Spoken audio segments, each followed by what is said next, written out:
tey dañ fi daje woon pour waxtaan ci njàng ak njàngale maanaam suñu système éducatif bi suñu donc ci ministère de l'éducation ci ministère formation professionnelle mais aussi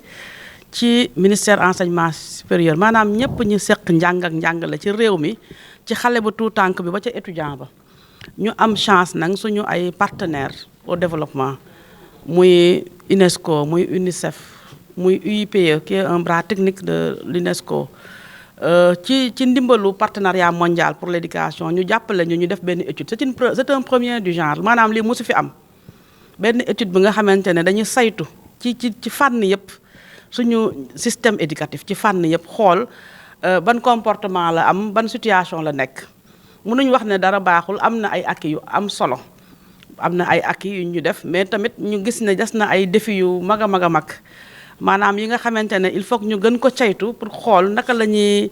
en fonction des orientations yi nga xamante ne nguur gu bees gi définir na ko ci joxe na ko ne ni la jàng ak njàngale war a tëddee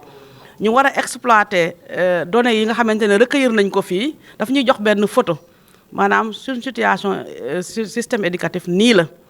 ñu ne orientation nouveau régime bi mi ngi nii naka la ñuy def pour sukkandiku nag ci données yooyu pour élaborer ay analyser leen il faut que ñu analyser leen xool lu ko waral les facteurs explicatifs suñu paree nag ñu daal di dem ci élaboration ay stratégie ak ay projet programme prioritaires yi nga xamante ne dinañu dimbale fii ak horizon 2029 2030 avec les ODD et par rapport à la vision 2050 dinañu mën a dimbale suñu système éducatif jógaat taxaw jaar ci yoon mun a remplir mission fexe ba xale bu nekk bi war a jàng toll ci âge yu jàng nga dugg école njàng mu mucc ayib bu nga xamante ne di nga réussir pour na mun a jariñ sa réew. initiative bi bëri na lool waaye def na ay jéego yu ñu war a gën a baral. waaw je pense que initiative yi bëri nañ ñu ngi jéem fu nekk. mais dañu nekk ci pays bi nga xamante ne dañuy defaru pour ne pas dire un pays bi ñuy construire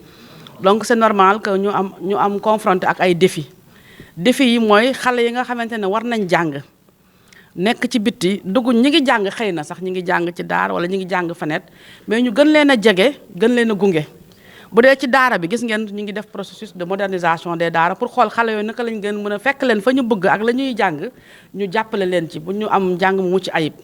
xale bi nga xamante ne jàngul ak yooyu mi ngi ci bitti wala yooyu ñu xool wala ñu ngi koy liggéeyloo teel ko liggéeyloo xale boobu nuñ koy récupérer jugal ko mu jàng parce que xale bu tolloo ci yenn at yi dafa war a nekk ci l'école bi su nekkee ci l'école bi looloo tax ñu koy mun a former su ëllëgee mu am ay compétences mun a jëriñ réewam donc ci xale yooyu ñu saytu xool xale yi ci nekk ci bitti ñu xaw a takku naka la ñuy dem jëli leen def ay stratégie yoo xam ne dina leen intéresser pour que ñu ñëw continuer seen jàng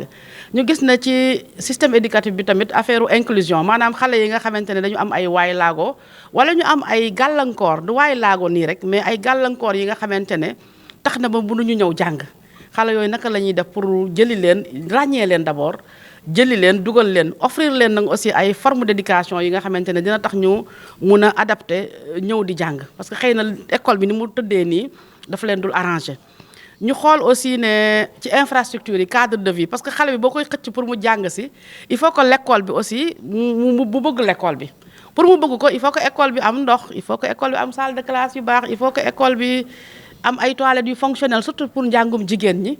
donc loolu yëpp ay données lañ ñu ci jox pourcentage financement bi aussi ñu gis ne défi la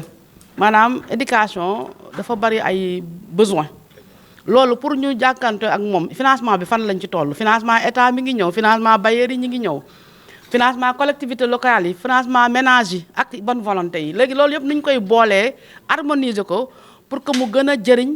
l'école bi pour que ñu gën ko organiser articuler ko pour que mu gën a mën a dimbale soutenir les besoins yi nga xamante ne am nañ ko ci l'école bi. Bien, donc je suis Guillaume Husson, chef du secteur éducation au bureau régional de l'UNESCO pour l'Afrique de l'Ouest,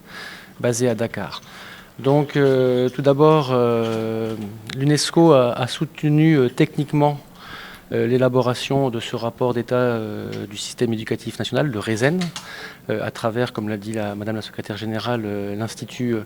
international de planification de l'éducation, IIPE, UNESCO, Dakar. Alors, le RESEN, c'est un outil qui permet en fait d'identifier les forces et les faiblesses du système éducatif à travers une approche économique, c'est-à-dire en fait qui regarde Cet outil regarde les ressources financières qui ont été investies dans le système éducatif au cours des 10 dernières années, au cours de la dernière décennie, et quels sont les résultats qui ont été produits à partir de cet investissement réalisé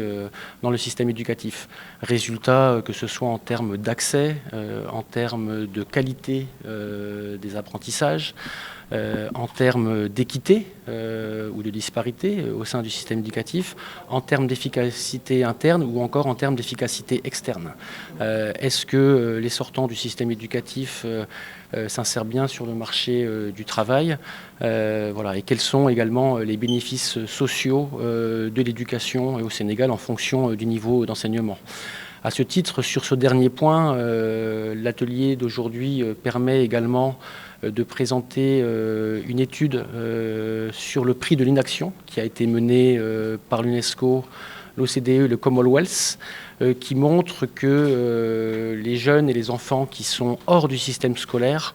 et qui n'ont pas eu l'opportunité d'apprentissage ont un coût pour l'État du Sénégal, que ce soit des coûts sociaux, des coûts fiscaux, comme des coûts privés. Voilà.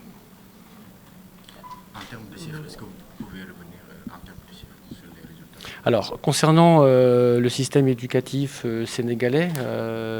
ce rapport d'état du système éducatif national, il montre clairement que, en termes d'investissement financier dans le secteur de l'éducation, le Sénégal,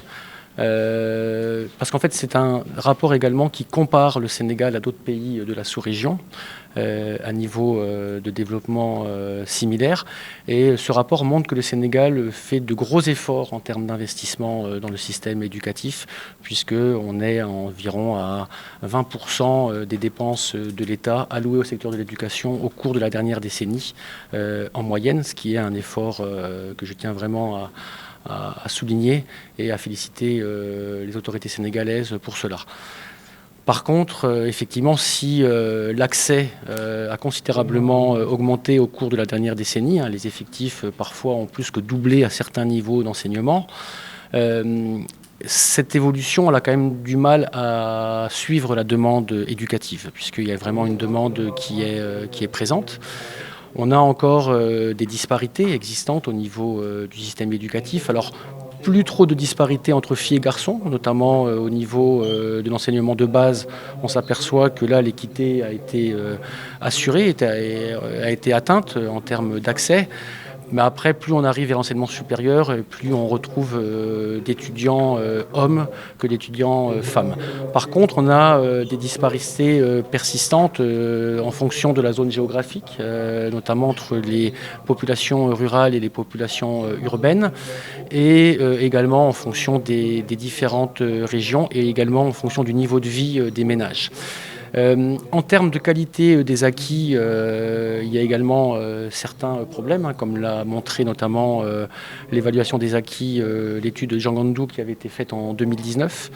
qui montre qu'il y a des compétences de base qui ne sont pas encore maîtrisées. Mais de ce côté-là, le gouvernement sénégalais a mis en place des mesures, et je pense notamment à la réforme curriculaire qui est actuellement en cours, qui est de mon point de vue extrêmement importante pour vraiment répondre aux besoins des populations, aux réalités socio-culturelles du Sénégal, et également l'intégration des langues nationales, qui est pour moi un élément moteur en termes d'apprentissage, puisque les enfants arrivent à l'école et c'est important qu'ils puissent apprendre de la langue, dans leur langue maternelle, et passer progressivement ensuite à une langue comme le français, qui n'est pas parlée forcément à la maison. Donc ça, c'est vraiment des aspects de politique qui sont mis en place par le gouvernement sénégalais et qui devraient porter leurs fruits dans un avenir très proche. Et vraiment, je tiens à féliciter encore les autorités de ces réformes en cours et qui produiront les résultats escomptés, et notamment dans le cadre de la vision Sénégal 2050, comme l'a rappelé Madame la secrétaire générale. Les défis à relever, je les ai dit, hein, c'est les défis qui restent, c'est-à-dire peut-être être un peu plus efficient au niveau de l'utilisation de la dépense publique en éducation. Le Sénégal, comme j'ai dit, investit beaucoup, mais il y a encore certains défis qui persistent, comme les disparités, certaines disparités, comme la qualité des acquis. Mais comme je l'ai dit, les réformes sont en cours et des réformes ne produisent pas les résultats immédiatement. Une réforme, elle est mise en place. Le temps qu'elle produise ses résultats, ça prend quelques années avant de voir, les changements. Mais en tout cas, le gouvernement sénégalais semble sur la bonne voie et justement a mis en place ces réformes nécessaires pour transformer l'éducation et le système éducatif au Sénégal, tels que les engagements pris en 2022 lors du sommet sur la transformation du système qui a eu lieu sous l'égide du secrétaire général des Nations Unies. Le Sénégal a pris des engagements et le Sénégal est en train de mettre en œuvre ces engagements et en mettre en œuvre ces réformes pour une éducation de qualité et qui répondent réellement aux besoins du marché du travail pour un développement social et économique harmonieux. Alors c'est Guillaume Husson, chef du secteur éducation au bureau UNESCO à Dakar.